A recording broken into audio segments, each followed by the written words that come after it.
akong part as a owner ni nga tricycle, dili siya siguro mo sagot ko. Kay sa dagan sa diri sa Mandawi nga dagan na mo sa tricycle diri. Amo asang kuan gamit tungod biya niya, sabi dinalian sad nga kuan niya, ang e-bike pila ra may power sa danan niya.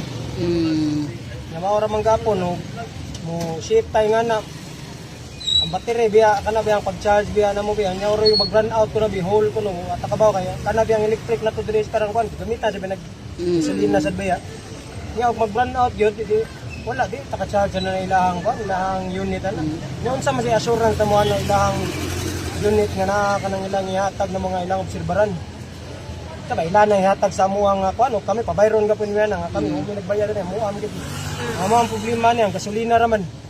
So pangitanan nagdurog pamagi ng gasolina o kung saan na nila pag paubusan na. Ayaw mag-shift o problema nga naanatay problema gisagubang problema ra gyapon na. Dubli na ang problema, di ba?